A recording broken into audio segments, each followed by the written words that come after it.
He sanded the wood, blew a little on the surface, and looked thoughtfully at the twisted path of darkness on the dark wood of the keel. Definitely a crack, but there remained the question of nature or nurture. If the crack was on the surface, he could fill it with epoxy and sand it down. If the crack went all the way through the board, however, it meant the wood was simply bad, and he would have to rebuild the boat to replace the doomed piece. Richard Thomas looked back at the warm, oily glow of the lights of the house 100 yards away as darkness began to fill the air around him. Putting aside everything that could be put away, he trudged back to his bleak household. Things had once been more promising. He'd married Karen Johnson, his high school sweetheart, shortly after graduating from college. She wouldn't even talk to a guy like him from a single-parent family, but she met him at a mixer at their church that preached free markets and social justice. Be kind to kids from single-parent families, her father, a psychologist, used to say. They are more like feral animals because life has mistreated them. Don't expect them to care about helping others, only themselves. Karen shunned most of them, but as she stared off into space, she happened to meet Richard's gaze. "Hi," he said to her in passing. She saw a rather muscular guy with bright blue eyes and hair the color of honey, quite handsome and slightly above average height, an inch short of 6 feet. She knew he was a bit of a bully in class, but he also got pretty good grades and had made himself some kind of boat, for which he'd gotten an award. He intimidated her because his father was an oil company executive, which her parents said were evil people, and she knew Richard as a straightforward, outspoken guy who often left grudges behind. "Hi there," she said, with typical teenage irreverence. Standing before him was a slender girl with an innocent face, unreadable gray eyes, and bright blonde hair. She acted as elegant as a dancer and had the musculature from playing field hockey. He knew she got high grades but acted quiet in class, as if she was waiting for some reason to come out of her shell. She was an inch shorter than he was and seemed alive but unwilling to open herself up to the world, though he suspected that if she ever became confident enough to have her own opinions, she could understand a lot. They talked for the rest of the evening, touching on every possible random topic, intertwining it with predictable familiarity. Karen went home that evening in a state of profound confusion. Like most of her generation, Karen had no idea what love was or how it related to attraction and lust. She got one idea from the classic books they read in school, another from Hollywood and popular music, and a third from church and her parents.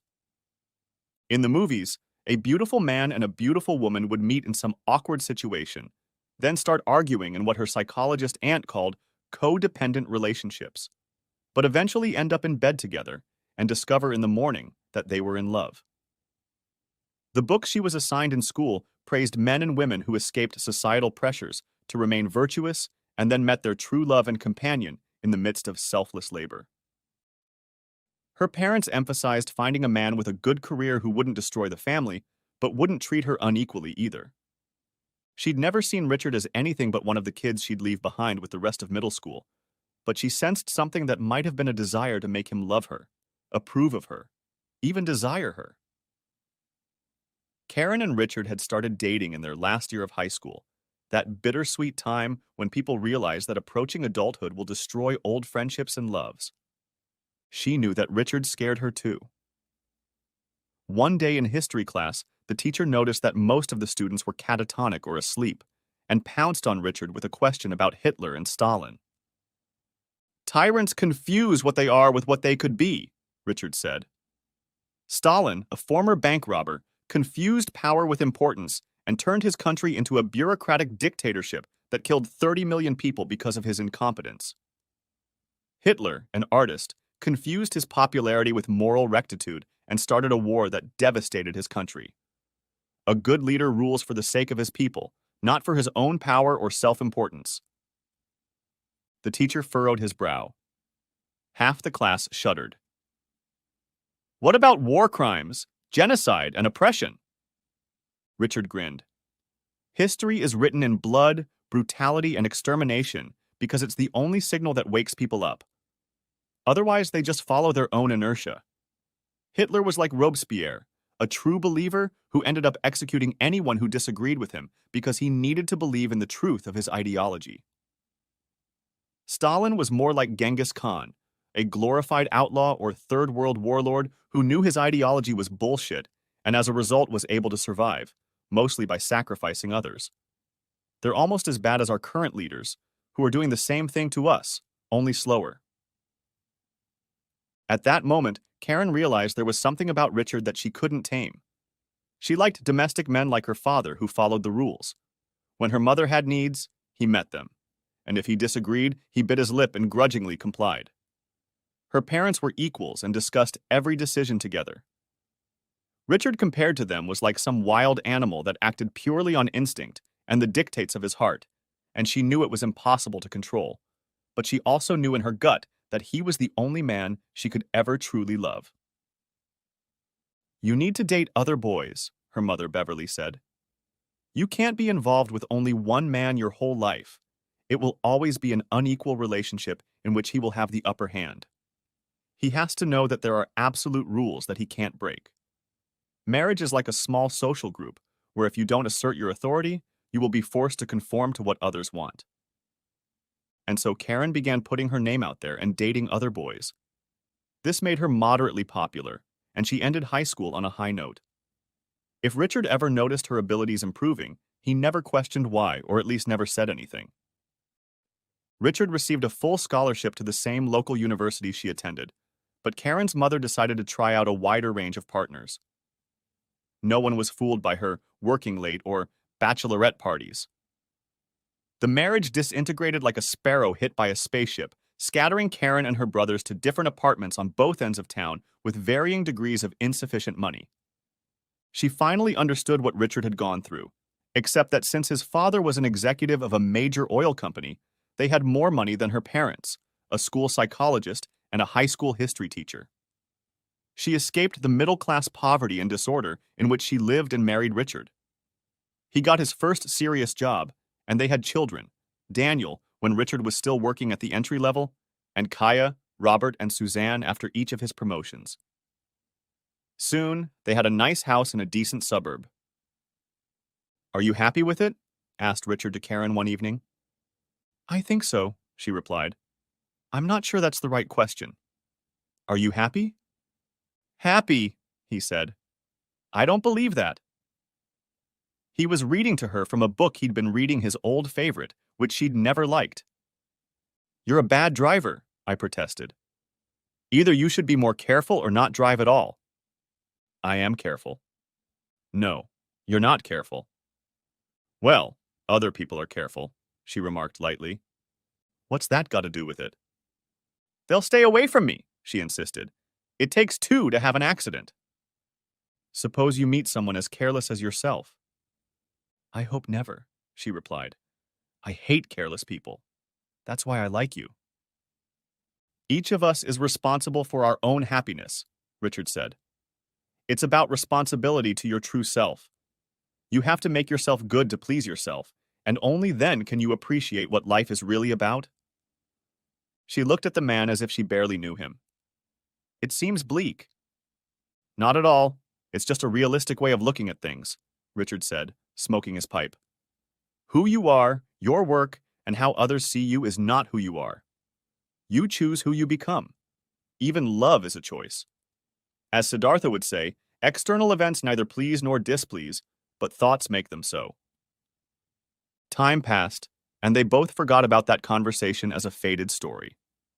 By the age of 30, Karen was running a household that was old enough to take care of itself. As parents have found out, by the time children reach puberty, the window of opportunity to teach them anything has passed.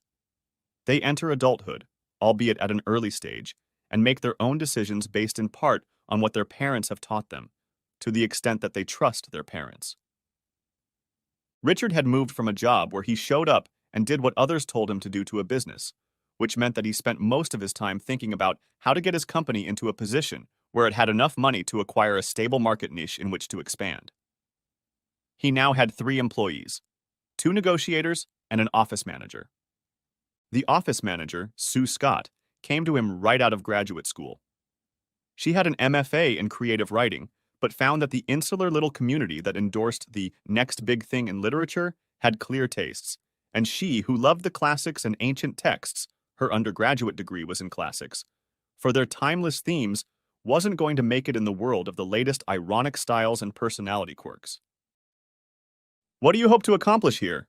Richard asked, without looking up. Sue, she didn't like Susan's name, which she thought sounded like furniture, raised bright gray-blue eyes at him. "Mr. Thomas, I like to be blunt," she said after a few moments. "I need a job I won't hate. My college education is worthless, so I'm starting over, and I want to learn practical business skills so I can open a cat rescue service someday and not go bankrupt like most do within a few years. I'm here because out of all the places I've called, the people here seemed real, and everyone was honest with me." Richard hesitated. "You've been hired," he said. "What?" She blushed and averted her eyes. "No, it's not because of your, looks. We're professionals here, and we don't do that because it could hurt the other person. I warn you, I'm not a sensitive person, I'm a caveman, but I like fair play." "No, you took a big risk with that answer. You told the plain truth, and judging by your undergraduate work and part-time job, you're very competent, so I'm betting on you." Although it was a rough start, having to learn a new language for the business, she quickly got the hang of it. Richard was not attracted to her at first, although she was an attractive girl from the neighbor's yard, with a thin, graceful face and slender body. But when he began to rely on her daily, he saw that she was intelligent and diligent. However, he was committed to his marriage, his business, and his concept of fair play, which meant he wouldn't cross that line, especially with someone who was a few years younger than him and financially vulnerable. "What?" she'd said to him once. "I'm sorry," he replied. "You were looking at me like you wanted to say something," she said, not noticing her boss's deep, smoky gaze, which he momentarily forgot to hide. "Ah, I was just thinking about a client meeting," he temporarily brushed it off. That turned out to be fortunate, because later that week she showed up with her boyfriend Alex. He was a dancer, muscular as a boa constrictor, and agile enough to balance on one leg on the railing above their two-story conference room. Richard returned home and took a cold shower, realizing for the first time the pain of temptation and the satisfaction of giving it up. He had passed the test and won. Life went on, and soon he was once again absorbed in building his company, making his first attempt to repair the old sailboat left to him by his grandfather and caring for his children. He quickly forgot about Sue, except as a co-worker, and was grateful to her for that. When she had more free time, Karen took a job at the advertising firm where her uncle worked. The kids were already busy as adults: sports, rock bands, art classes, ballet, debate, and martial arts after school, and then sitting on their phones or doing homework until midnight. She started working as an administrative assistant. In her second week on the job, the manager above her quit, and before she knew it, Karen had taken over the position. It required her to spend at least 10 hours a day in the office, but by getting up early, she could get everything done, and her husband, who came home early, could make dinner for the kids. She shared her concerns with her mother, Beverly. "I feel like I'm turning into two people. One is home, where there's no glory, just more socks to wash. The other is my career, where I'm rising fast and now I want to move to the city." "It's a necessary part of growing up," her mother said. "You overcame the inequalities of being a woman, gave up being defined by who you are and the roles that society has defined for you, and now who you are matters. You're part of this economy and culture, and now you matter, even more than that loser you married." "He's not a loser," Karen said. "He came back, got his JD and MBA, and now runs a negotiation firm. We live a very comfortable life." "Yes, but who will remember him when he dies?" her mother said. "He's just another empty face in a suit and tie. You, on the other hand, are breaking boundaries by doing progressive and soon-to-be hugely profitable work. Your life becomes meaningful because of what you are and what you do." Beverly was still working at the same job in the school district where she met the man she envisioned to be her second husband. However, it turned out that his wife was willing to forgive his transgressions, so he came back to her and didn't run off with Bev as they had planned. She ended up living alone, but had an active social life and was recognized in several local magazines for her work in providing Christian compassion to the underprivileged. When Karen took the casserole to her father, who lived in an apartment he could afford after paying child support and alimony, he warily said, "Don't let jobs become your soul. They're not worth it. You are who you are, with or without a job, and a family is just a bonus. You will always be my smart, loving, kind girl. Take this from me. I've given too many years to work, church, and politics. I'd rather spend that time making more connections with people. If you want to be famous, write a book or something." Now Karen was wandering in doubt through the catacombs of her mind. She had never been one of those kids everyone knows and talks about. She was just a goofball, albeit an excellent student and highly respected. Although Richard made a good income and was a loving father, he wasn't like the men she'd read about in the news who invented new social networks, made rocket ships, or ran non-profit organizations that gave microloans to the hungry in third world countries. Karen was promoted again when the company fragmented due to a possible merger. Half of the employees left because they were disgusted with the competitor takeover. But for Karen, the move was brilliant because it more than doubled their market share. She took over the positions vacated by the defectors.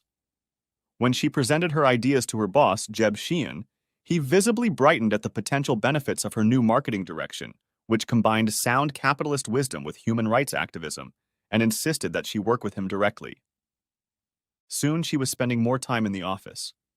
Her family, like all things organic, adapted. Daniel started cooking more, as did Richard. The younger ones helped wash vegetables and clean the house. They were all proud of her, she thought, though she sensed some hesitation on the part of her spouse. During this time, she grew close to Jeb, and they eventually developed a close working relationship as they reorganized the bloated company into a tight fighting team aimed at dominating the market. Her friends barely recognized her. Karen had revamped her closet and spent an hour every morning at the home gym. She knew she looked like $1,000,000 because heads turned when she walked into a room. The former high school girl not only broke through the glass ceiling and suppressed inequality, but she became desirable because of her mind, body, and personality.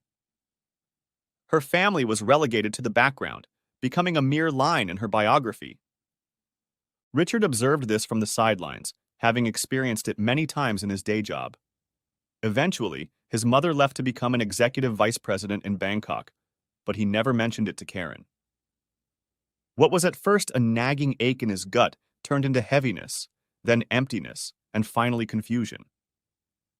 He began to notice that sometimes he felt short of breath, as if he had forgotten to breathe, and that he often felt cramps in his bowels. "You know," Richard said one day as they were cutting string beans for Saturday night dinner, "I always try to apply the wife test at work. If I'm doing something and you walk in and get upset about what I'm doing, I don't want to do it. This even applies to being behind closed doors alone with a female coworker." "Oh, honey, I don't care," Karen said absent-mindedly, and Richard could see in that moment how her outlook had changed. There was no jealousy, which meant she already cared enough about him to possess him to the exclusion of everyone else. Richard knew that for love to exist, it had to be jealous. Otherwise, it was just using another person for convenience. "That's a good rule," he said. "If you want your spouse to be happy. Are you happy, Karen?" Karen answered nothing. They fed the kids, watched a terrible action movie that had everyone enthralled by its crude action, and then went to bed. Richard put his spoon around Karen and tried to draw her away, but she pulled away. "Not now," she said, in the same voice she'd used to speak to a subordinate. She rolled over onto her back and, by the light of a small book, began going through a folder of documents related to the upcoming merger at her company. Richard drifted into an uneasy sleep. He knew from his science classes that when a female rejects a male, it means she considers the other male to be a higher-ranking male and will never go back to the old one unless her gambit fails. Raised on the idea that love involves rejection of all others rather than a constant search for new opportunities, he found her answer troubling. He drifted into a troubled sleep, plagued by dark thoughts and images. When Karen got up, he was nowhere to be found, but he soon came running up the driveway. Over the next few weeks, Richard ran 5 miles a day, worked out in the home gym in the garage, and updated his old, slouchy closet. Saturday night, the babysitter showed up, and he took Karen to her favorite Italian restaurant, a movie, and an elegant new club for outsiders to drink and dance. She danced with him twice, then checked her phone and told him they had to go home. He was afraid of something he'd seen many times before. People mistook signal for action, map for territory, appearance for reality, gesture for meaning, and who they were for what they were. The grass is always greener, he thought, because you were aware of the disadvantages of your current situation, but saw only the advantages of moving to another. In his experience, things started out well in the new grass, but then ended disastrously. He redoubled his courtship. He showed up at her workplace with flowers and saw her secretary roll her eyes. He wondered what she had been told about him. He called her twice a day, nonstop, and repeated his Saturday night escapades. After losing 5 pounds, he increased his workouts and soon noticed that his muscle definition had improved. He bought her a necklace she had noticed in the window of a jewelry store. He felt the mistake coming like a distant storm, but was powerless to stop it. In each case, she expressed her gratitude, lingered for the minimum amount of time necessary to be polite, and then went about her business to prepare for the next day's work. "You've been rather aloof lately," he told her one evening. "What can I do to keep our marriage afloat?" He looked at her with blank eyes. He knew there were 2 options here. She recognizes the problem, they work on it, and life moves forward because they're in unison. That meant she still believed in him, respected him, and was on his team, working toward their mutual interests. She denied the problem because she either didn't think it could be solved or wasn't interested in doing so. This meant that in her heart and mind, she had already abandoned marriage and viewed it as unimportant. "What do you mean?" Karen faltered. "We don't date anymore. We hardly ever make love, and when we do, it looks like waiting for a cab. We rarely talk. Since you took this job, I haven't seen you smile at me uninvited or spend time with me unless I demand it," Richard said. He knew where this was going, and to his surprise, it didn't make him angry in the slightest. It made him sick, hurt, and restless. He watched everything he wanted slip away, like a candle melting and pouring down the drain. Karen looked straight at him. To him, it was a crisis. To her, it was a delicate situation that needed to be postponed, the way one postpones a vendor who wants to get paid at his job. She thought about eventually going back to the marriage she now thought she was happy with. She had better opportunities now, and marriage was her backup plan for when she was done enjoying all that life had to offer her. "I haven't noticed any problems," she replied lightly. That night they went to bed in different worlds. They might as well have been in different dimensions, on distant planets, or belonged to different species if they had nothing in common. Richard wondered where he had gone wrong, but then realized that Karen had always led a crusade in which the oppressed confronted the powerful. Being a good husband and provider made him the powerful entity she rebelled against and enjoyed defeating. He talked to his longtime friend, Sheriff Danville Harris, who counseled his father during the divorce. "She's dancing with the devil," the sheriff said. "I never got into religion, other than the general belief that some beneficent force created this place and is taking care of us, since we're mostly suicidal." He grinned. "I always thought the Old Testament God must have drunk a huge bottle of Advil, watching his people go out on the streets and do nothing but screw up all the time because their egos get in the way. At the police academy, we were taught a little bit about Jung and Freud, about the ego and the ID. In general terms, it looks like this." The sheriff lit one of his favorite Italian cigars, cutting it in half with a penknife through the bulge in the middle. "The ID makes decisions. It's basically who we are in our insides and souls. The ego explains what happens in response to our decisions so that we look good to ourselves and others, and that's what we consider, what we are. The ID is a multitude of conflicting impulses, and the one that is least destructive and most beneficial wins, at least in theory." He lit a cigarette and continued. "We were told in the academy that you have to explain the ego to make the ID choose the path of least resistance. Make it impossible to fight or flee, offer some food, and most of the time you can get them into the system. With your wife, it's the other way around. Her ego makes the decisions, forcing the ID down that path so she loses a sense of who she is.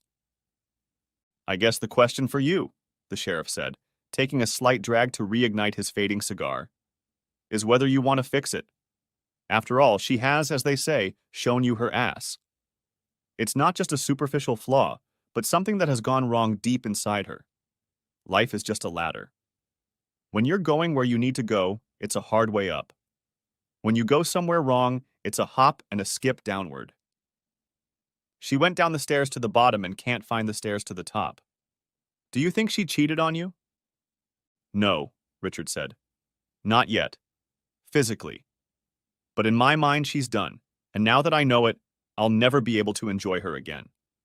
My faith in her is shattered, as is my respect, after she herself rejected me. She simply threw away my love, trust, affection, and hope. That is undoubtedly true, the sheriff said. When you choose another man, you tell the first one that he's not good enough for you, and that only leads to two choices. Either you take him back but resent him, or you reject him so you don't resent yourself for agreeing. In my experience, once they make a decision, they may not be out the door right away yet, but they're already headed that way. Uh-huh, Richard said grimly. Well, thank you, Sheriff. I'll figure something out. The next time he saw Karen, that evening when she wasn't late for work, he gently suggested that they spend more time together to save the marriage. He then tried to invite her to ballroom dancing lessons, but she declined, citing her workload. He spent hours on foot massages, conversation, and wine of the finest variety. To no avail. In each case, he felt her contempt, realized how insignificant he was in her eyes, and felt a few more tons of grim hopelessness and gray misery add to his gut. At last, he simply asked, "Do you want a divorce?" Richard said. "What?" Karen replied. "Why are you asking that?" "I'd like an answer first, yes or no." Karen went back to reading. "No, I don't think so." "Why not?" "Well, it wouldn't be very prudent, would it? We have children. We have a house. We both have careers, and we benefit from having spouses. And, Richard said slowly, stretching the syllable. And, I love you, Karen said, lowering her eyes to the floor. We'll grow old together. We'll have grandchildren. We'll buy the lake house we've always talked about and spend our golden years there. Richard looked at her, his eyes clear. She couldn't see the tragedy in them. When they loved each other, she would have told him he was a big stupid idiot and showered him with kisses. Now she treated him like a subordinate at work, or maybe an uncooperative supplier, and basically silenced him. What about meeting him halfway, supporting him, and making him feel love? No, that was just as dead. Robert gave him the next piece of the puzzle, because all of life is a puzzle, and the first step in solving a puzzle is to identify all the pieces. Remember that girl I was going to go to the fall dance with? She left me to go camping with Owen Rogers and his weird family. Is that the one you gave the necklace to? Richard asked. Yeah, just a week ago, said Robert. You know, alpha males and beta males. Girls want a stable guy to provide money and a stud for fun. He blushed slightly at those words. You're a nerd, but you're also a stud, Richard said, ruffling his hair. True, it'll take a few years, but someday some girl will realize you're a godsend. Do you want to come to the gym with me? We can get you a little fit. Yeah, Robert said. That would be great. I've seen you gaining muscle mass, too. 4 miles away, at an embarrassingly close distance, separated by societal conventions that men shouldn't show up at their wives' place of work, Jeb was having a similar conversation with Karen. He's a good guy, a good reliable husband, Jeb said. But you and I are doing something important here. This will be the first advertising firm in history to combine good deeds and big profits. We're going to make history.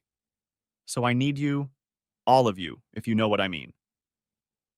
Karen lifted her head, her eyes dryly focused. They both knew what he was talking about.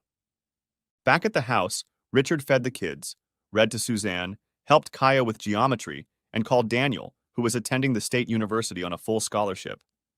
He decided not to waste any more time on his wife and to enjoy the children more.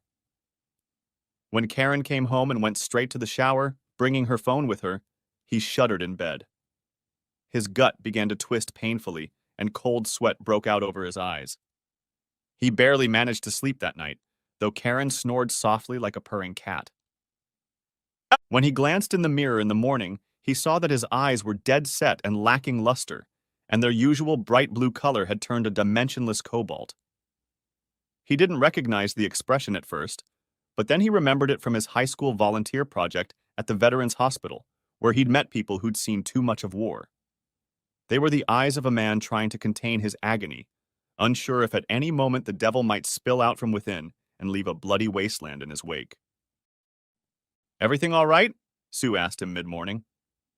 They were struggling with a new contract that was going to crunch their schedule and possibly take a toll. "Didn't get much sleep," he replied. "That's about it. I'll have some more coffee and gather my thoughts." She looked at him with concern. "I'll get the coffee. Don't get used to it." He ended up smiling in spite of himself, and by the end of the day, he had set everything up, negotiated additional pay, and put together a 6-month schedule that could be coordinated with existing clients. He said his goodbyes and drove home, letting his mind unfocus and relax as he had long ago learned in Vipassana training. And then it hit him. Marriage was a love partnership, a family, and a business. He needed to solve the problem the business way and then use business logic to fix it. Over the past few days, he had researched information about cheating spouses. Most of them appeared to be just bored and feeling insignificant. It usually happened at work, which replaced the sense of well-being given by family. When self-pity and lust coincided, the desire became strong. Most affairs went unnoticed, though in his experience that usually meant the marriage was a zombie, a once living thing, now dead, but reanimated without a soul. Very few lasted long, though as he'd noticed, if someone cheated once, they were more likely to do it again. He'd also read stories on the internet recounting similar tragedies. They struck him as unbelievable. He couldn't imagine any desire to hurt his wife, nor could he imagine any rage. Instead, he felt pain. Deep pain reverberated through his body, throbbing in his eyes and fingertips with every breath. It was simply a tragedy, an unsolvable tragedy. Stories of reconciliation seemed unrealistic and overly emotional to him. What had been was shattered and beyond repair. "Daddy!" Kaya greeted him at the door. He looked up and saw the 3 sets of eyes of his children watching him intently. They knew, he realized. They always know, he thought, remembering how he'd felt the inner pain and the churning in his gut when his mother came home late, and how, when he looked up and caught his father's gaze, he'd seen the same bluntness and intransigence in it. People in pain see life in terms of diminishing opportunities, he realized, so his first step was not to do it. The second step was to take care of the kids. When Karen got home late, she found herself in an immaculate house. 2 large pizza boxes were in the wastebasket, homework was done, and the kids had already gone to bed. She couldn't find her husband, at least not until she looked out into the backyard. There, by the light of Coleman's flashlight, he was sanding an old boat. She turned on the kitchen light, knowing it would be illuminated in the floor-to-ceiling windows. He looked up but didn't wave. She went to bed. Friday morning he showed up for his walk, covered in sweat from his jog. Karen was just getting ready to go out. "Richard," she said, as if a sudden impulse had hit her. He felt the air between them ionize. "I forgot to tell you that I'm going away on a business trip this weekend," she said. He nodded. There was no point in telling her not to. She'd already done it with her mind and heart. From what he had read, he knew that the act of cheating occurred when the cheater psychologically relegated their spouse to the level of a person to be deceived, manipulated, and misdirected. Almost all of them saw this as their merit or compensation for past wrongs, and so they didn't just use their spouses. On some level, they hated them, even if they couldn't admit it. Richard believed that society had 2 levels, corresponding to the ego and the ID. The ID consisted of repressed desires left over from nature, and the ego explained them to himself as something good, not bad. When he heard someone say, "We are all equal," his mind translated that into "me first." When they talked about patriotism or free markets, it meant, "and others serve me." When they talked about the sanctity of marriage, it meant that the man had to be neutralized by rules that forced him to serve the woman. He didn't think Karen was like that. He'd loved this shy, sensitive, and perceptive girl he'd first met at a church mixer since their first date. He hadn't told her about it for a while, adhering to the code of fair play that he and her father shared, because he didn't want to put her in a difficult position or make her feel like she was being manipulated. He wondered if he was always wrong, or if something had finally caught up with her and threw her off balance. "Is there anything I should know?" he asked softly. "No, Richard, nothing," she replied with an exasperated look, then got into her car and drove away. Nothing. That was the feeling that descended on his soul, an eternal and endless emptiness where nothing mattered except the sensations of the moment. He wanted to become one with the void, to clear his mind of everything and exist only in that crystalline structure of logic where every detail fit into the right place, forming lattices of knowledge, each level dependent on the one below. He wanted to separate himself from emotions, sensations, desires, and above all, from the realization of who he was and the situation he was in. "Daddy?" asked Suzanne, looking into his eyes. Richard had regained consciousness. Work was over, he had somehow made it through and was now home with his children. The clarity of his inner world, juxtaposed with the wider world beyond his immediate concerns, was a wonderful refuge. Emotions quickly returned to him. Awe, the feeling that he was watching a travesty from afar, and a damp, blood-scented sense of profound loss. "This too shall pass," he reminded himself, and turned to his daughter. "Are you all right?" she asked in her thin, trembling baby voice. "Now that you're here, I'm fine," Richard replied. He was going to work. He was doing well. He was great, even inspired. He had given his work all his nervous energy and his growing sense of despair, and the results were good. Now he had to take care of his little children, having an hour or so after work to put his thoughts in order.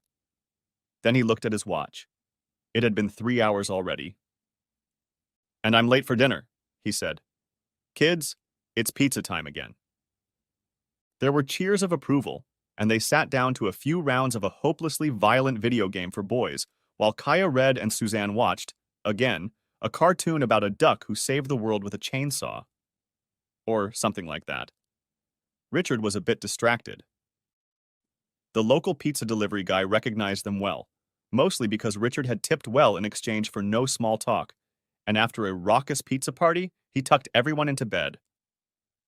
Homework would wait until Sunday afternoon. The next morning they went to the zoo. Robert, a little too old for that, politely snuck ahead and lingered at the reptile house. Kaya was fascinated by the birds, and they went around the open cages 3 times at least. Suzanne tried her best to see all the lions, tigers, bears, and otters, her favorites, but then got cranky, and after getting cotton candy, fell into a deep sleep in his arms, sending her father's shoulder into a deep sleep as well. Then, it was time for games in the backyard. Tossing an old foam football ball and playing horseplay until dusk descended on the ground like a warm blanket.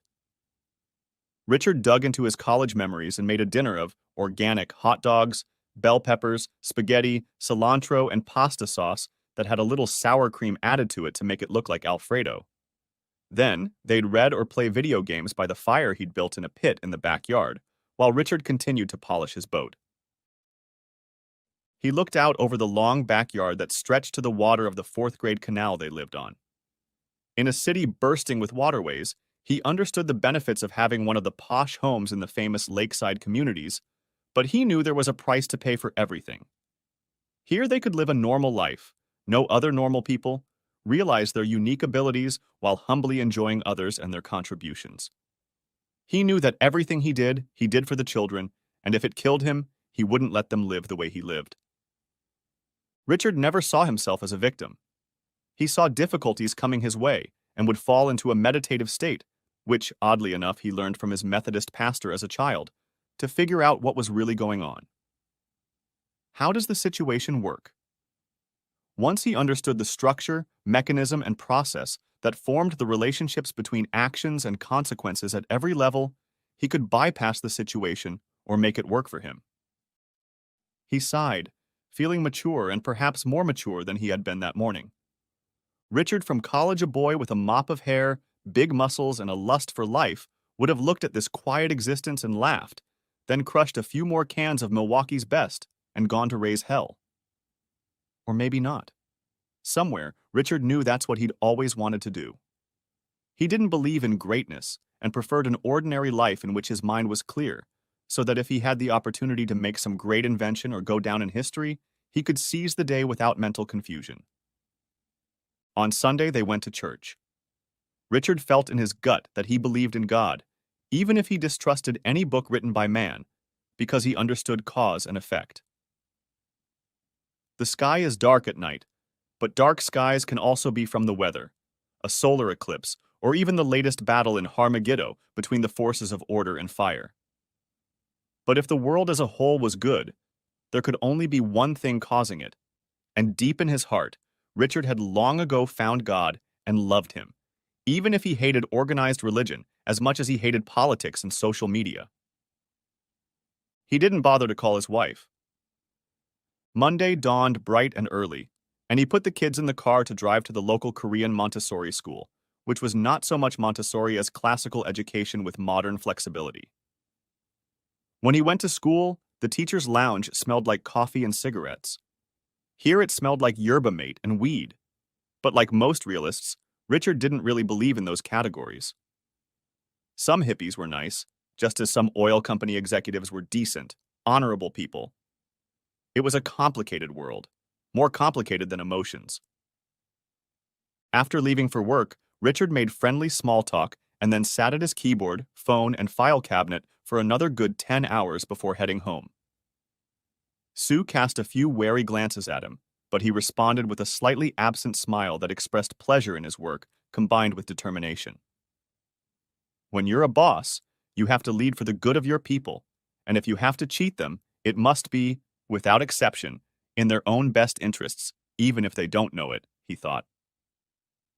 Speaking of tyrants, his wife burst through the door late at night when dinner was already on the table and announced that she had eaten, then ran off to take a shower. The children exchanged knowing glances. Richard looked at his children, who represented something between his wisdom and raw intelligence and his wife's passion, and realized that they weren't going to be fooled. "Listen, guys," he said suddenly, panting slightly. "You know I love you guys, right?" They nodded, looking up at him with bright, moist eyes. "I'll always be there for you, and Mom too," Richard said. "If you trust me, don't worry about anything. We'll get through this." Surprisingly, it worked.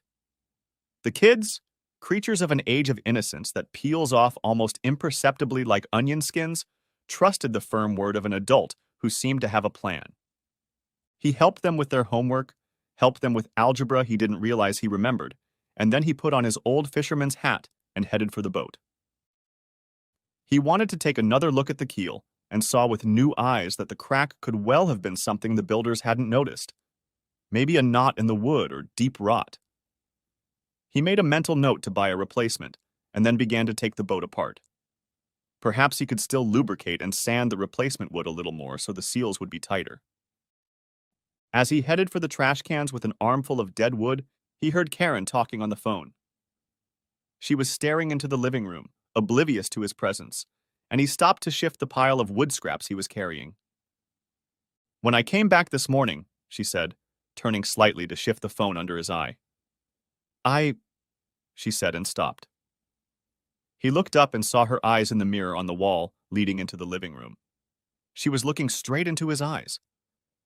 I mean tonight," she continued loudly, walking into the next room and leaving behind whatever she was cleaning up in the kitchen. That's when it all started. Richard leaned forward, the tree splintered around him, and he vomited onto the small concrete plateau where the trash can stood. He vomited once, twice, 3 times, splattering a mixture of half-digested food, the soda he'd carelessly drank at work, and stomach fluid so acidic He could hear it hissing and cracking as it spread across the concrete. Finding nothing in his stomach, he wiped his mouth, then took a hose and sprayed the concrete. Picking up the rotten wood, now faintly smelling of phosphoric and hydrochloric acids, he tossed it into the trash can, and the lid fell off without a word. Until that moment, he had had his suspicions. Now he knew it in his gut, but had no proof. He wasn't even sure he needed it or cared, but the part of him that was rigidly fair game insisted. He pondered these thoughts as he walked up the stairs. As soon as he entered the bedroom, however, he immediately ran to the bathroom, spewing more of the contents of his digestive tract. The vomiting made him so twisted that tears spurted from his eyes and he fell to the floor. Strangely, he didn't feel sick. He was just vomiting with great force, and the rancid liquid was flying into the toilet bowl. He didn't feel sick, but unreal, disconnected from the earth. His condition was like seasickness or car sickness or heartbreak, he realized. Muttering something about not feeling well, he grabbed a pillow and flopped down on the couch. Soon, he was sound asleep. The day had gone surprisingly well. He had managed to do a lot for a man whose life had been torn apart. He drank lots of water all day, did a great job, smiled when his 3 co-workers walked by, and came home early to make dinner for the kids. They were having a great time until Karen returned, at which point Richard rushed into the bathroom, water in his eyes and saliva flowing from his mouth. He was squirming like a man rushing to commit suicide, his body thrashing back and forth, dots of light flashing before his eyes and his head spinning. This time, however, the guest room gave him no refuge, so he covered himself with a blanket and took the key to the boathouse. The simple cabin, designed for boat storage, had double doors, its own air conditioner, and a refrigerator for the beer parties he hoped to throw at some point. He fell asleep on the old couch he'd inherited from his grandmother, wrapped in blankets, shivering not from the cold, but from the icy dread that came from within. The next morning he waited until she left for work, then drove the kids to school and drove up to his office. He told Sue he would be working remotely, grabbed some files and a laptop, and turned to leave. "Do you remember your fair play rules, Mr. Thomas?" Sue asked. "And about doing what's good for people, even if they don't know it?" She handed him the car keys. "I've heard something, Mr. Thomas," she said. "I hope it's not true, but if it is, you'll want to know every last gruesome detail, won't you? That's what all your friends have been saying. Richard takes the pain away, so take my car, tank full, and do whatever you need to do. She won't recognize him." He stared at the keys. "Thanks, Sue. I owe you one," he said, holding out the keys to her, unable to meet her gaze. "Like hell you do," she whispered as he walked away. In her tiny Honda, which surprisingly started, he drove to the small shopping center between the school and the church, where 2 real estate offices and an old colonial building with mirrored windows to one side housed an advertising agency. As he parked outside the church, he pulled out his binoculars and then wrote down on his notepad the license plates and descriptions of the cars parked in the lot. He wrote down the times they came and went. Fortunately, the office didn't have an enclosed parking lot, so when Jeb came out, Richard could clearly see Karen get into the car. He took a few pictures with Daniel's old camera. Once they drove away, he didn't do anything. The light cycle had trapped them, and he waited a couple minutes before jumping out and almost catching up with them at the next light. Keeping a dozen cars behind, he used the binoculars over one eye to recognize when they were signaling. He drove another block, turned onto a side street, and spotted them in the distance, catching up. He knew this part of town well enough to guess where they were headed, the old Bayou Ridge Hotel at the edge of the woods. That's where I'd go if I wanted to have a sad affair, he thought. Finally, the little Honda pulled into the parking lot, and he got the shots he wanted, the 2 kissing in the car, entering the motel room, and leaving an hour later. He let them go, then lazily drove back to the office. They were just coming inside. He saw Karen lift her head and look around as if she had caught the warning, but then walked through the door. He thanked Sue once again in his heart for having the foresight to buy him an anonymous car. After sending the children to bed, Richard began his nightly ritual in the boathouse. If he stayed too long in the main house, he would show the first signs of a hepatitis attack, saliva flooding his mouth, eyes watering. Once he got to the quiet of the boathouse, where the waves beat against the small seawall 20 feet away, he managed to fall sound asleep on the huge, massive couch his grandmother had bought decades ago. He sensed she was still watching over him and crossed his fingers that everything would go well. I wondered what Karen was thinking about all this. Her husband vomited profusely in her presence, didn't spend time with her on weekends, and seemed oblivious to her adventures. It took Richard several months to realize what had happened and begin to confront it. One of the links bookmarked on her computer. Yes, you can find the second Windows account because there is another folder for it in the user directory that you can see if you boot the recovery disk in administrator mode, described how to basically shame or deceive your man. You broke his trust, made him find out about your cheating and accept it, and then ended all affection, but commanded him daily in the matter. He would come to his senses, she promised. The article left a bad taste in my mouth. Written by some purple-haired person with a masculine face and wild eyes that showed 3 white flanks behind the thick glasses, the article was written in a jubilant tone. Men, it said, had been killing women, enslaving them and controlling them for centuries. Now it was time to strike back, destroying the good ones, obviously. It reveled in manipulation and belittlement. At that moment, Richard realized that his marriage was truly dead and destroyed because no one who loved him would treat him that way. His wife was a rapist. He remembered his high school guidance counselor warning boys against men who wanted to be their friends. Someone who does something not in your best interest but in his own is not a friend.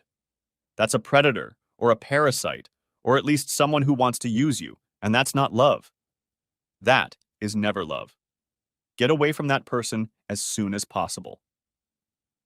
The story that is rarely told in matters of infidelity, whether it's cheating or simply a refusal to respect a spouse that forms the absolute emotional and moral bond that allows a marriage to work, is the story of the children. How does it affect them? Let's look at it with an example. Robert, Kaya, and Suzanne called Daniel at college to tell him what happened. "Dad lives in the boathouse," Robert said, annoyed at how thin and clipped his voice sounded. "Mom spends all her time at her job, including nights, especially nights, and she's away on business trips a lot." Daniel sighed. "I was worried about that," he said. "Mom's always had self-esteem issues because she rushed into marriage and missed out on what her friends were doing. Partying her ass off in college like in the Sisterhood of the Traveling Pants, having lots of boyfriends, going to little villas in Italy like in Under the Tuscan Sun, having adventures like in Eat, Pray, Love. She acts like she's living in The Handmaid's Tale or The Hunger Games. I think she's worried that a movie about her life isn't covered enough." "She's not really here," Kaya said. "We have to look for her to talk to her, and she's gone all the time. She's never home." "All my friends' moms are there on nights and weekends," Suzanne picked up on that. "And she's just not here. It's like she's abandoned us." Daniel thought for a moment. "What does Dad say?" "He keeps saying he'll never leave us," Robert said. "He's always there for us. When we go to bed, he goes to the boathouse and sleeps there." "Believe me, my family is totally weird," Daniel said with a laugh. "Well, that's about it. They've got problems, but you've got Daddy. It's no different than what happened to Davis and Shelley when their mom went to a personal trainer at her gym, or when Kristen's mom went to live with her boss, or even Jake's house where his dad has a new girlfriend and his mom has an apartment near the mall." "So what do we do?" Kaya asked. "Do?" pondered Daniel. "Welcome to adulthood, kid. Other people are going to throw you to the wolves. Daddy won't, he's too fair and generous. Mom might come back after her little adventure, but it'll be like when Roger's mom ran off with that traveling preacher and then came back and things will never be the same again. Or when Kara's parents had an open relationship and now they're like roommates. Or, how our neighbor started dating her therapist, and when she came back, things were kind of flat, unloving with her husband. Stay close to your dad and get out as soon as you can, go to college, join the Air Force or something." "What's an open relationship?" inquired Suzanne. "I'll tell you later," Kaya said quickly. "Later, when you turn 18, she thought. "Thank you, Dan," Robert said. "We'll take it from here." That sounded more mature than he felt. Back on the canal, Richard finally got the boat afloat. He replaced the keel and many of the planks, but the old sailboat shone and had a beautiful wood grain. He remodeled and rebuilt the cabin, replaced the motor, which he suspected had simply died of metal fatigue, and moved down the canal to take the wind on the lake. He pondered an old myth. The ship in which Theseus and the Athenian youth returned from Crete had 30 oars and was preserved by the Athenians down to the time of Demetrius Phalereus, for they removed the old planks as they became weathered, putting in their place new and stronger ones, so that this ship became a constant example among philosophers in the logical question of what grows. One side maintained that the ship remained the same, and the other that it did not. Plutarch, Theseus. He too had changed a few planks in his life, but now the ship was more watertight than ever. It wasn't going to sink because of the decisions of someone who clearly no longer cared for it, and hadn't for a long time. Even though the old boat was only 16 feet long, he had rediscovered the joy he had felt sailing with his grandfather and then his father, and found that old skills were also quickly returning. Karen walked through the door after another hard day's work. Despite what Jeb had told her over the years, the workload hadn't diminished, and her firm didn't seem to be going to rise above its previous level. The press favored them with many fine articles about their beneficial work in third world countries, but the money wasn't coming in as fast as she expected. Her head was starting to throb, but she felt like getting a drink. Instead, to her surprise, she saw Richard sitting at the kitchen table. "Richard," she said. "How?" "Pills," he said. "The doctor found something that interrupts the gag reflex. I went to doctors for years, looking for the cause of the vomiting, but they were all puzzled. One finally asked if I vomited at night, and I said no. He figured that if it wasn't happening when I slept, then it was my head and not my stomach. They did a brain scan, an MRI, which was horrible, but no tumors were found. It's just a psychological condition, and it's always been like that. I don't even have an ulcer. Apparently, it's a common reaction to stress. This drug shuts down the gagging for a few hours, and we can talk." "So," she said, "what are we talking about today?" "Nothing much," Richard said quietly. "The kids are gone, and it's time for us to think about the future. We're both gaining seniority, so it's time to protect our assets. The papers before you concern the creation of a corporate trust in our names that will manage our assets and shield us from legal liability. Especially since your firm is playing close to the edge of the law, and the rumors about it are getting thicker and thicker, let me tell you, we need insulation. Have your attorney review it and return a signed copy to me, if I may." She looked at the papers, scanning them with an experienced eye. It was indeed a legal trust registered in their state, with an attorney as one of the founders. "By the way, thanks for asking about me," Richard said. "I'm still living in the boathouse and having a great time. You wouldn't recognize the place with all the renovations I've done. It even has its own mailbox." He waited for her to realize what that meant. "I don't know if I need it," she said, looking at the papers. "We're doing fine as it is." "I'm going to sign it, and if I do, I'll need to start taking my income out of the family finances and putting it into a trust. That way, you'll only have your paycheck left. Keep in mind that the trust includes our 401k plans, so this will protect those as well. Also, the trust will pay the kids an income that may not be enough to live on, but enough to get a little boost in life after we pass away." "Okay, I'll take that to my attorney," Karen said. "Thank you," Richard said. With those words, he left. He returned to his usual relaxed demeanor in the office. Sue had waited 6 months to make her move. Richard had just finished final billing on a case for one of their oldest clients, and when he turned around, she was standing in the doorway with the early afternoon sunlight streaming in through the window behind her. She looked nervous, her fingers dancing lightly on the outside of the folder. "Sue," Richard said, "what can I do for you?" "I'm glad you're back," she said. Neither of them needed to explain anything. For the last few months, it had seemed as if they knew each other like old battle buddies. She could anticipate his thoughts. He knew her vocabulary, what words she liked to use, what they meant, and how to gauge her confidence in this or that.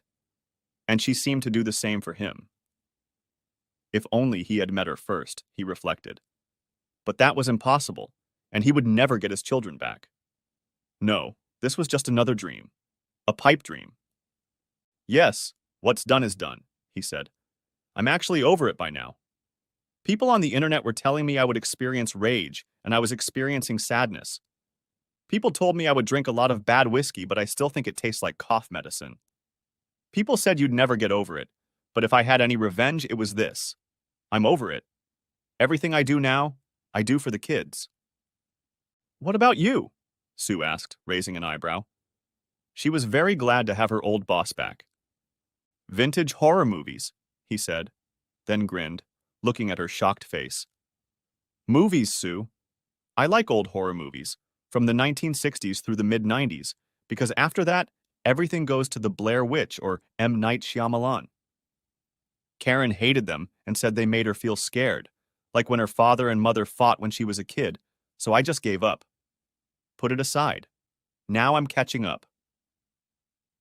He told her about the boathouse, the big screen TV with surround sound, and the other details he'd been incorporating into his life since Karen. But what's the occasion you came to see me about? Sue inquired. I'm in the process of looking for new business, she said. But it's very complicated. A potential client was once in a merger with another firm, but now that the merger has partially dissolved, they may be open to new business. However, their former business partner wants that segment of their business. So here I am wondering if it would be fair for me to put my name on it, even though technically the two firms are still connected. Richard looked at her with typical male confusion, she thought. They take the world literally, as if everything around them were a woolly mammoth to be hunted or a saber-toothed tiger threatening a tribe in its cave. Only men could invent fire, she realized, but then they would burn everything in a primal, childish delight, and then only talk about the various uses of flame. If the client is cooperative, he said slowly, and the merger is really dead, I would agree. But when he looked up, she was no longer there. After work, back at the boathouse, he chopped wood and thought about the conversation. Who the hell was she? Gradually, it came to him. He felt a new feeling inside him, mixed with excitement and awe. Of course she hadn't meant it. But if she had? He stood up abruptly, then sat down and went over everything in his head. 30 minutes later, he had dinner ready for the kids and grabbed the car keys. He turned to the kids, guilt red on his face. Go, Robert said. Whatever you were doing, you didn't look alive. So, well, I don't know, for weeks. And then he burst into tears. Richard pulled him to him and vowed that he would keep his emotions in check for the sake of his children. The innocents brought to the altar of sacrifice by an act of grave desecration of what he thought was a good marriage. As night fell and the hum of insects and the quiet sound of sprinklers replaced the birds, he rounded the corner of the sidewalk leading to one of the apartments on the west side of town. Sheffield's apartments occupied a large stretch of one of the dreariest side streets he'd ever encountered, but it was a safe and quiet neighborhood. He checked the address on her phone and walked up to the apartment on the west side of the large complex. She opened the door before he knocked. Did you get my message? She asked. I'm stupid, he began in an apologetic voice. But you came anyway? She asked. Why? Hope, he wheezed. When we first spoke, it was clear to me that you were a who and not a what. You had vitality, honesty, and direction. One door closed, you opened another. You went in there head first and told me the honest truth at a time when, looking back, I was surrounded by lies. I was impressed, and I'm still impressed. And today, I try never to fraternize with coworkers, especially since I'm married. But she is over it, except that she provides stability for my children, whom I love more than anything, he finished in a whisper.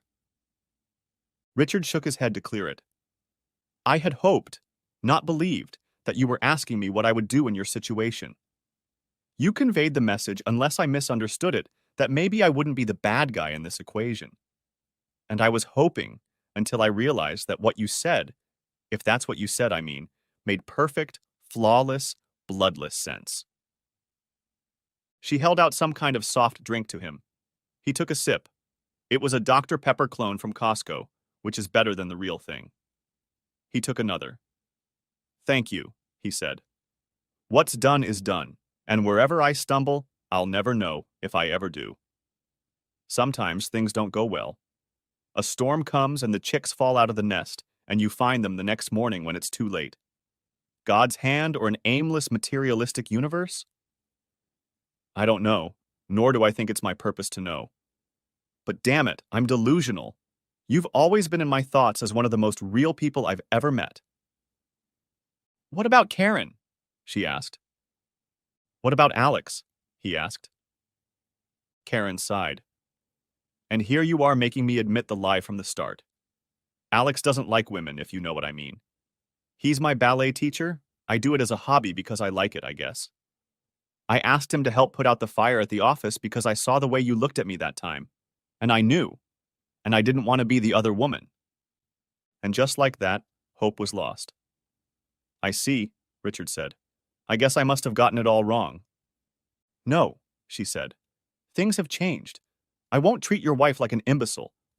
She made a choice and she knows what kind of man you are. She's gone, Richard. Honestly, I could slap that stupid bitch. But I believe in the old parable. Never thwart your enemy when he makes a mistake. She picked up a soft drink and took a big gulp. So I don't, began Richard, furrowing his eyebrows. No, said Sue. I've known about this for months. I think you did too. He stepped forward and pressed his forehead against hers. Hope, he said. Every time it kills you. Not this time, she said, taking his hands in hers. Not in my life. They talked about something, and he came to his senses on the couch, sat down next to her, and took her hand.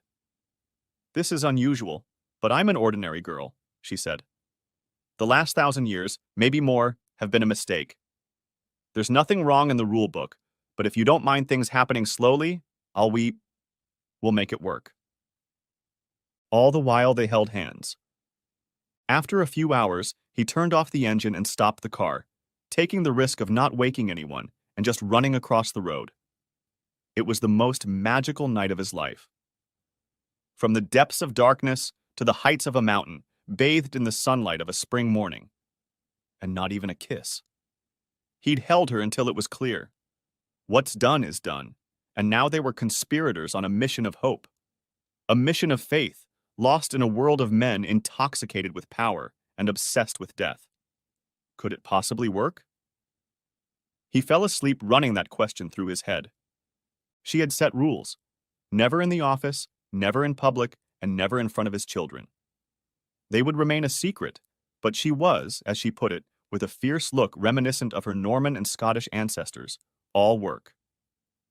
A moment later he said the same thing, enunciating the words clearly so that no one, not his beloved, not the wizards of time, not the gods of meadows and fields, could understand his meaning. A choice is forever, he realized, and at any moment it can all come crashing down, like those moments that had ruined his marriage. At any moment one could step back from the abyss, but that abyss, he felt, was dark only on the outside, but inside was full of light. They met in the evenings, after the children had gone to bed, in his rapidly improving boathouse. He liked to cook for her, but sometimes they would just sit and talk. He learned about her past, the shy, honey-haired girl who wrote well but never fit in socially, and he learned that she was a black belt in Gracie's jiu-jitsu.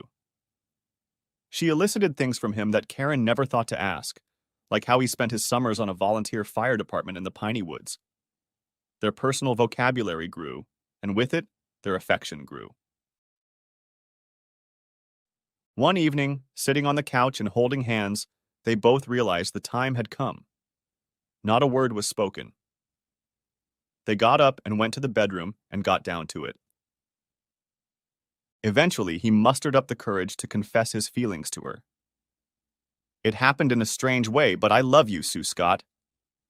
She burst into tears and ran out of the boathouse.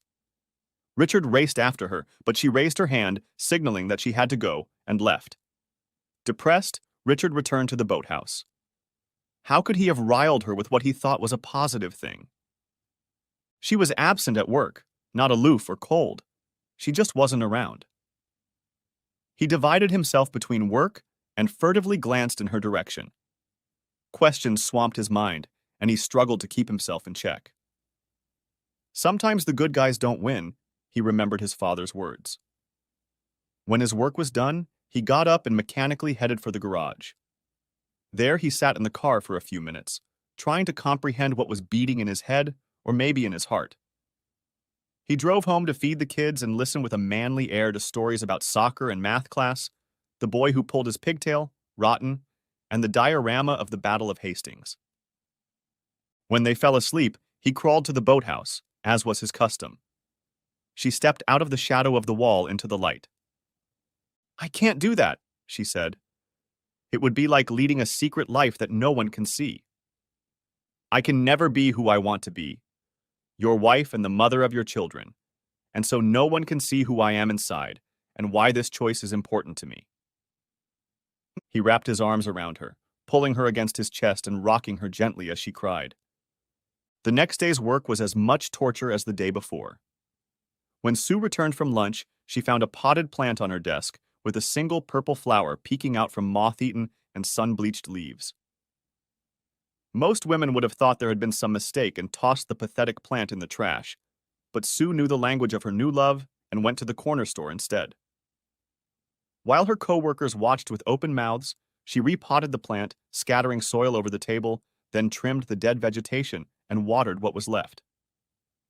She put the plant in the light, cleaned up after herself, and went back to work. When Richard walked into the parking lot that evening aimlessly, but in no hurry since his children were waiting for him at home, he felt rather than saw her presence.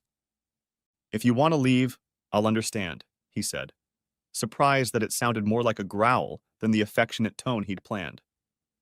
She slipped out from behind a pillar.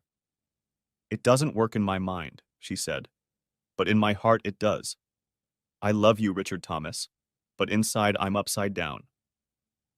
He hugged her again. To know the words was to know when they would bring nothing but confusion. He was sorry, he understood. He feared for her. He was crushed. Instead, he just hugged her and felt her skin ripple. The next day, he stopped by her place an hour before lunch. She followed him silently, and they got into the car. He drove cautiously up to a somewhat shabby church on the far side of town. A good-natured man with hair the color of salt and pepper over his cassock stepped out of the glass-adorned door. "Here she is," he said, holding out his hands. "She's everything I could have hoped for. How are you, my dear?" Richard took a seat in the sanctuary and stared at the place behind the altar where generations had worshipped. Father Muller poured her tea in his study, talking softly. About Richard, about the long-ago divorce, about a family destroyed so thoroughly that he'd set aside 2 plots in the cemetery. And then, about the kind of person this young man had become, fighting every step of the way, hiding it all from everyone, accepting the pain and drawing strength from it. "I don't know what to do," Sue says. "My heart leans one way, and all the practitioners I know say it's impossible." Father Muller nodded slowly.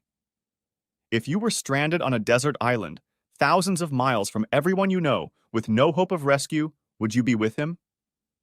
"Of course," Sue answered. "Then tell me," he said, "what do you think marriage really is?" Sue hesitated. "It's a multitude of things. It's a lifelong bond. It's a promise. I think it's a legal contract as well as a contract with God." He grinned. "I don't know why he brought you here. I'm a terrible, heretical priest. I spend most of my time reading Buddhist theory and ancient Greek literature. I disagree with them that we show our faith to God by doing pious and charitable deeds, and thereby earn a place in heaven. I think we do that by making hard decisions like this one, and doing what is best for everyone in the material world, since God put us here for a reason, and in my opinion, that is the development of souls through suffering, including choices like this one." The priest blew on his tea and continued. "They call my view sola fide, or faith alone, implying that faith is not about charity, but about correcting yourself. If your heart is pure and your mind is clear, you will do right here on earth, and just as right will be in heaven. We cannot show God our faith, but we must live it. That is the difference between love and a marriage ceremony. Life is random, and there is no plan. Stuff happens, and how we deal with it says a lot about what we are. He quoted 8. For by grace you have been saved through faith, and this is not of yourselves. It is the gift of God. 9, and not of works, lest any man should boast. Ephesians 2, 8, 9.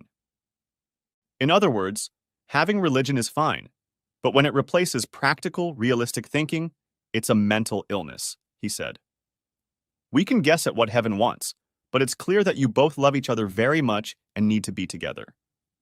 This creates a conflict between ego, or your sense of self-worth as measured by others, and ID, or your inner desire to not only love this person, but to possess them. But the ego is tied to boasting, and only the ID knows the true faith.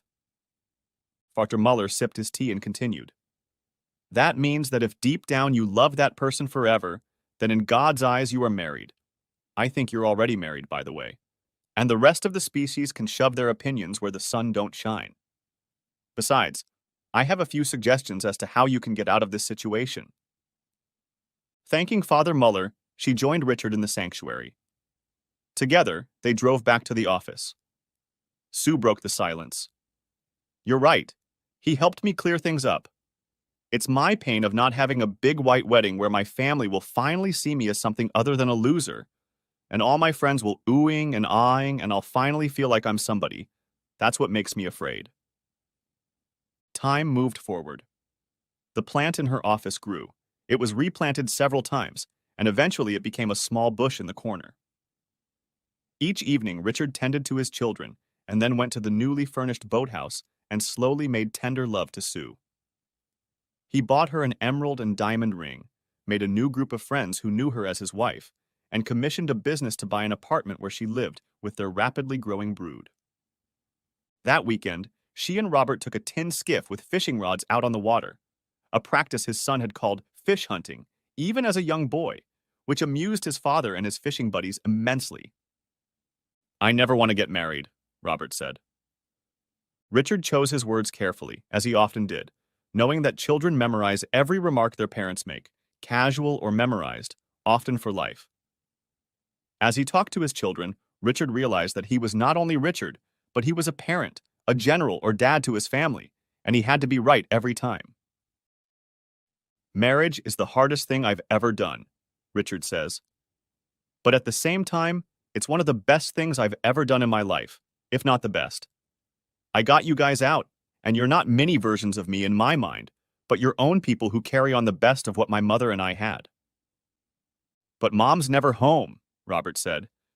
It's as if you weren't married at all. I love your mom and always will, Richard said. She made a choice that, it's hard to say how things will work out in the end, made things difficult. I will always love her and forgive her, but her choices have consequences. Robert stared at the line in the water. So that's why you live in the boathouse and Mrs. Sue comes to see you at night?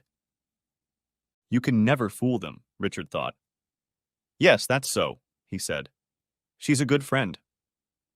Is she going to be our mother? Robert asked. No, replied Richard. It's a little unconventional, but I think most lives are like that, being both normal and dealing with the difficulties that arise. She's my friend, and your mom is your mom. And she always will be. We'll be the same family, but just as your mom has her own needs and wants, so do I. Robert thought for a moment. Okay, he said finally. That makes sense. So I have two moms now. Yeah, pretty much, Richard said, reeling in what turned out to be a soft drink overgrown with weeds. At this, they laughed and turned the boat back down the canal to their house. Robert headed off to see his friends, and Richard returned to his little house on the water with the ruined farmhouse behind him. So this is what you've been up to, Karen began, approaching the boathouse. Richard was sanding the stupid sailboat as he always did, though she had to admit he was further along. It's nice that you're interested in what I do, Richard said, puffing his pipe to keep it lit and applying another coat of oil to the sun-drying wood. This boat has been in the shed for too many years. and may always have had some, how shall I put it, internal flaws, but I threw out the parts that shouldn't have been and replaced them with new wood. I signed the document, she said, tossing it to him. Rodolfo, my lawyer, said it was a pretty standard document and a good way to protect our money, but the corporate responsibility section seemed odd to him. What, that we donate 10% of any profits to the Arboretum? Richard puzzled, but maintained his wariness. At times like this, they were regaining the luster they'd had before he'd learned of her infidelity. No, this is about morality and, more to the point, the need to do your part, Karen said. It sounds like you want to take over my paycheck and 401k. A trust only works if we put our entire fortune into it, Richard said. I send everything I earn into it, just like I did in this marriage. That's why I signed it, Karen said. But I asked Rodolfo to add a clause stating that any personal purchases I make will be from my income before contributions. Richard hesitated. If the same applies to me, that's fine with me, he said. That way we'll be equal and all that. After all, he had anticipated her demand. All right, she said, stepping back. Just make the changes. She congratulated herself on yet another successful business interaction, but in the back of her mind flashed the thought that Richard was a professional negotiator after all. Richard vomited a steady stream of green onto the grass, then hesitantly stood up to grab the hose. 10 years flew by unnoticed. When Suzanne left for college, intending to study compiler design and machine learning, Richard felt a sense of pride. All 4 of his children took up interesting endeavors. Robert, to his surprise, went into the Marines and intended to get professional certifications in HVAC and IT to manage SCADA network systems for climate control in warehouses. Kaya got a scholarship to a private college, and Daniel broke free and went into his own plumbing business for luxury homes and corporate rentals, making more money than he knew what to do with. Suzanne was starting middle school. One sunny afternoon, Karen rushed toward the boathouse in a rage, but then stopped. What was the procedure? She knocked on the double doors. It turned out they were unlocked, and she stepped inside, clutching a thin folder in her hands. For heaven's sake, she exhaled. Someone had replaced the old rickety boards with new ones, with grooves to make them fit together, and then spackled the whole house. The house had a small bathroom, albeit with a composting toilet, and electricity. He had an office, a kitchenette, a secluded bed in the former attic, and the coziest living room cave she'd ever seen, with leather couches angled toward the TV. The full-size refrigerator, she checked, was full of meat, beer, and occasional vegetables that probably suffered from self-esteem issues. Did he throw parties here? It looked like it. For a moment, Karen felt left behind. Inappropriateness had taken its toll on her sense of self. She no longer mattered to her husband. When she noticed the woman's clothes in the dresser next to the bed, she realized in an instant that she had been replaced. What's more, this small room the size of a 2-car garage seemed more cozy and inviting than the house she'd lived in for years. He'd even framed the drawings each child had made at school and pictures of himself and the kids on outings she remembered he hadn't been invited to. On the wall in the frame hung a quote, "I advise you to be wary, but never be afraid. Be careful what you drink, to other men's women. And one more thing, about men and their temptation to steal." Havamal, 131. She heard the boat pull up to the dock, her husband stepping out of it and walking along the planks of the dock, which sounded as if they were new, not faded and rotten as they had been years ago. "Oh, hi," he said as he walked through the door. "So, do you like the place?" "Very nice," Karen said dreamily, then focused again. "What the hell is this?" she said, holding out a folder to him. "Adoption papers for your secretary's children?" "No, Sue is my vice president, not my secretary," Richard said slowly. He tried to make what he said next as gentle as possible. "They are my children too, but now they will take my last name and become part of our family so they can have their share of the trust." "You had kids with that stupid bitch? What the hell?" Karen stopped halfway through the sentence. "Exactly," Richard said. You left me, and life went on without you. Counseling, Karen muttered. I want. But she stopped again. He held out the card between his two first fingers. We have an appointment for this Wednesday. Richard turned to the table, shook out the contents of his pockets, and stayed where he was until he heard her remove herself and then jog toward the house. At the lake, night came slowly, as it always did, and the fireflies came out to play in the tall grass, finding themselves far enough away from the hustle and bustle of the roads to survive. A few days later, Richard pulled up to a large house in the center of town. It had once been a family home, but like so many things organic, it had been displaced by commerce and the inexorable movement of progress that Richard no longer trusted, and now housed an office where a consultant rented space. I'm Dr. Raoul Winslow, and we're here with Mr. Richard Thomas and his wife, Mrs. Karen Thomas. This is being recorded for the protection of my clients and myself. Now, there was a knock on the door. Richard answered it. I'm Nick Randall, Mr. Thomas's attorney, said a tall man in a sleek suit.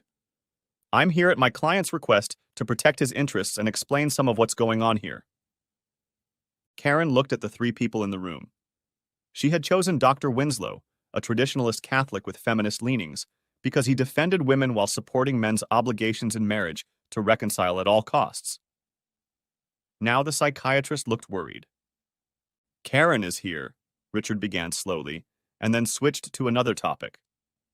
My wife found out that for the past 10 years I've been living with another woman in the backyard of our house and have fathered 3 children with her.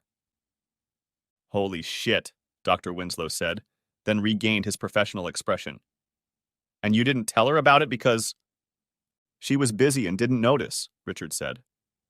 His lawyer Nick began handing out copies of the photos taken outside the motels, each with the year, month, and day on it. There were quite a few of them. You knew all this time? Karen asked incredulously. Richard threw her a pitying look. When you love someone, you know their moods. You even know when they're going to fall out of love with you and keep you around to finance the house and kids. Nick said quietly. After it was discovered they were having an affair, my client put his wife's income and retirement portfolios in trust to protect them from such events.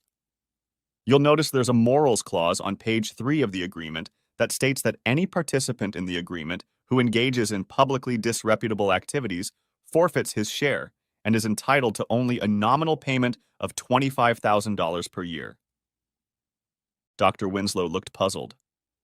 But if you knew about the affair, Nick said.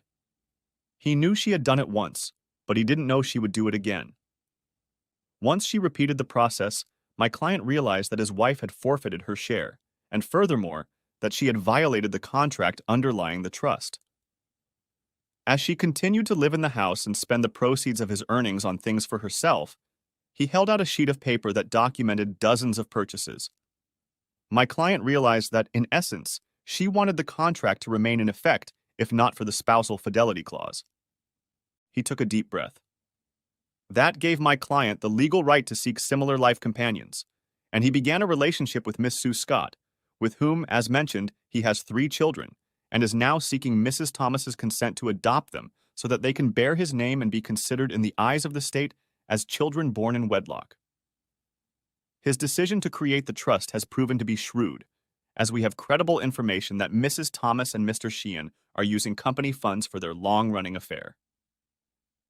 Dr. Winslow turned pale as things were not going at all as he had expected, and like most psychiatrists, he knew no more than what the textbooks had taught him, even if he considered most of it abstruse gibberish. After all, over the century psychotherapy had led to more mental illness in the general population, not less, but he would never tell his clients that. Let's take a step back, he said, in a voice that was usually reserved for kindergarten children and the feeble-minded. Richard, have you noticed that your wife is cheating on you, and instead of trying to resolve the matter, you have taken retaliatory action? No, doctor, Richard replied. I tried many times to talk my wife out of infidelity. I exercised, upgraded my closet, tried to take her to fancy restaurants, tried to get her to talk to me, engaged in backgrabbing and cunnilingus, but nothing worked, despite my legendary linguistic abilities. Once it became clear that the affair was not a one-and-done affair, but a permanent replacement for me in the marital role, I deemed that part of the contract null and void on my part and found my own replacement for the absent and unsmiling Mrs. Thomas. Nick spoke again. At this time, my client was documenting the process of abandoning Mrs. Thomas. He acquired replacements for his toiletries, clothing, and personal items, then renovated the boathouse to make it a second home, and now only visited the main house to cook, clean up after the children, read to them, and socialize with them. Nick held out another piece of paper to Winslow. This is a copy of my client's application for a second street address for the boathouse, confirming that it was a second household.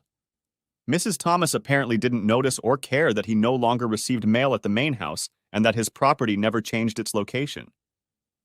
I also have a picture of his toiletries with various expiration dates almost a decade old. We're getting ahead of ourselves, Dr. Winslow said. Karen, you should have an attorney review that document. However, we're here for marriage counseling. Is there any way for you two to work things out, like having dinner together? I can't, Richard said. Can't or won't? Dr. Winslow asked. I can't. I have this weird stomach thing that whenever I'm around her, I vomit repeatedly and violently. It's debilitating, and the meds that suppress it make me feel gross for days. Apparently, they're hard on the liver. What about outside? Winslow continued, desperate to escape and still get the bill for a full session. He too had a sailboat, and as they say, boats are holes in the water into which large sums of money are thrown. How about a vacation? Somewhere tropical? Richard pondered the question. If I schedule a vacation, will you sign the adoption papers?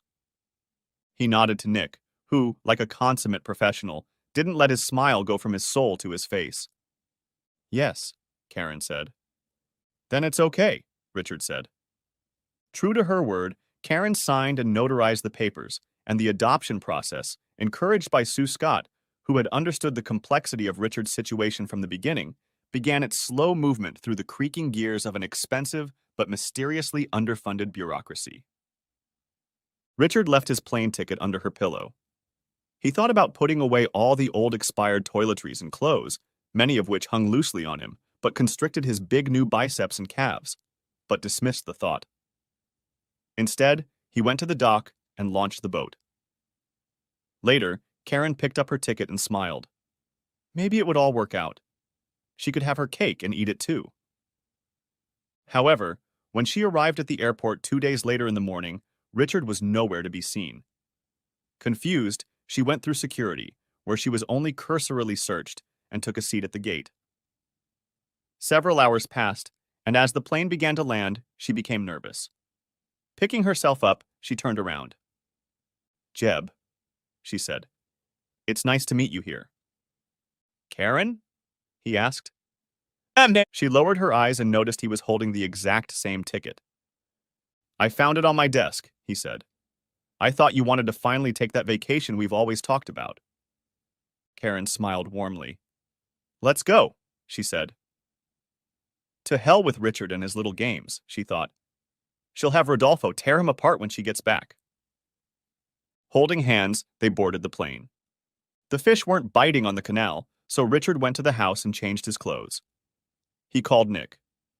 Throughout the day, there were calls to the client list that Karen had carelessly left on her laptop. Each one went as follows. Nick. Hi, this is Nick Randall from Mulhern and Rankin. I'm calling regarding our upcoming litigation with the advertising firm that employs Jeb Sheehan, and I'm wondering if your firm is aware of an ongoing affair between Mr. Sheehan and his subordinate, Karen Thomas, in which we intend to deal with allegations of misuse of client funds. Were you aware of the extramarital relationship between these two, and did you ever notice any accounting irregularities in their billing practices? Counselor. I have to look into it. We'll get back to you. He didn't get a call back, but the message was relayed. Later, at the end of the day, Nick and Richard found themselves in front of the board of directors of Jeb's advertising firm. Nick began. It has come to our attention that Mr. Sheehan has been in an affair with his subordinate Karen Thomas for over 10 years. We have found documents on Mrs. Thomas's computer that indicate that mixed funds, if not company funds, may have been used to finance the affair, including luxurious weekend trips. We intend to sue for damages to Mr. Thomas's business as a result of the publicity of this affair and the loss of trust that caused potential clients to shun the firm, and witnesses are expected to testify to that effect. According to much testimony, Mr. Sheehan and Mrs. Thomas were openly having an affair in the office with the approval of the firm and, we can assume, the board of directors. We would like to know if you have a settlement offer. While he was saying this, a secretary entered the room and whispered in the ear of the chairman of the board of directors. Richard could only assume it was another rejection from a client, as everyone involved tried to escape the legal storm of steel and feces that was rapidly approaching them. The chairman of the board turned white, then red. "We'll be in touch," he said. Richard and Nick allowed themselves to be led out the door. "Message delivered," Nick said once they were out of earshot. 2 weeks later, when Karen returned home, she was in a bad mood. On her second day in Tahiti, emails came from the legal department reprimanding both her and Jeb. No one lost their jobs, but it was clear that their careers were going nowhere after this fiasco. By board decision, Jeb was no longer a director of his own company. Jeb was furious and ruined the rest of his vacation by calling lawyers and ranting about how they couldn't do this to him. Then he called his wife to explain, and Karen headed to the beach with a cocktail. "Hold them," she said to the cab boy. "Please." She slipped him a $50 bill. As soon as the plane landed, Jeb disappeared. Karen would never see him outside of work again. The next morning, Nick and Richard, dressed in matching suits, appeared before Jeb and his attorney. "We intend to sue for defamation over the allegations made against my client," the attorney began. "Excellent," Nick said. "And besides—" "Wait, what?" the lawyer asked. "You're new to this case," said Nick. "I've been doing this for decades. You sue us, we get information. For starters, we need Mr. Sheehan's schedule, expense reports for all business travel on the dates we specify, and access to interviews of any employees who may have heard Mrs. Thomas and Mr. Sheehan discussing the affair in the office." The lawyer turned pale. "We'll be in touch." Karen, meanwhile, went job hunting, but found that every advertising firm in North America had received a letter of inquiry from the lawyer, requesting details of her affair with Mr. Sheehan, and the possibility of using commingled or company funds to finance the lovers' reunions in Las Vegas, Paris, New York, and Atlantic City. No wonder no one wanted to hire her above the position of janitor, and even then, only if she passed a rigorous ethics course that she had to pay for herself. Richard swept across the house and handed her a check. "This is your 25 case for annual maintenance," he said. "The house is vacant and the children will be taken care of. You're welcome." Recovering from the shock, Karen followed him into the boathouse with a sagging jaw. "I never realized you were so immature," she said. "You burned me instead of trying to figure things out like grown-ups?" "I tried," Richard replied calmly as he untied the boat. "You probably remember I spent a lot of time trying, but you didn't want to listen. So what if you ruined my life?" Richard tossed the rope aside. "Let me tell you something, Karen. On our wedding day, I looked into your eyes and saw what I thought was the path to happiness. Love, a family, support at a major job to pay for it all, a lake house, retirement and traveling the world, and then spending our golden years in contentment and joy, visiting our grandchildren and pampering them. That was what I wanted." He continued, "These are all things you will never get of your own free will. You treated me like an assistant or one of your office minions. You threw away our love and with it our future. Betraying your spouse can be endless, but the worst part is that you despised me. You treated me like an enemy. All I did was tell the story so the whole world would know that I was not a cuckold, but a man who would put up with it." Their eyes met for a moment. Karen realized at once that she had never truly trusted him, for who could trust a reckless animal that no woman could control? Richard saw years of crying children, terrified by the breakup of their family, and the arrogance with which Karen ruled like a tyrant who gained power through his career. Anger flickered for a moment. To hell with her, he thought. To hell with Hitler, and to hell with Stalin, and to hell with everyone who lied for power, including every American leader since March 16, 1861. Richard sighed and smoked his pipe. I'm not a martyr, Karen. As one wise man said, there was only one true Christian, and he died on the cross. Perhaps I'm Siddhartha under the Bodhi tree, or Odin hanging upside down with a missing eye. I am one who learns from my mistakes. Your actions robbed me of what I wanted, and I have sought it elsewhere. But I refuse to divorce you because our children, the products of our love, deserve a whole family and the knowledge that they were not a mistake, even though your actions signaled to them that I was a mistake, hence their creation. As if on cue, a bright white sailboat, many times the size of his small boat, rolled up to the dock. Sue waved her hand, surrounded by her children. I forgot to tell you, Karen, but you didn't ask. We're retired. Sue now runs her own consulting firm, and I'm consulting. Since you wouldn't wait for me to travel the world, I'll go with her and the kids, and we'll have a great time, paid for by the trust.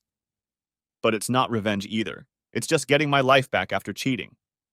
You want to know what's better than revenge? Richard took a deep breath. I forgive you, he said. I have no resentment, no hate, no anger toward you. I just don't care. I forgave you, gave up on you, and shut down. Despite your best efforts to become what you thought was relevant, you've become irrelevant, and your ethics violations are your own problem. He stood up and walked toward the sunset, framed by the water swollen from the summer rain. The end. Thanks for watching. I hope you enjoyed it. So subscribe to my channel and watch the next video.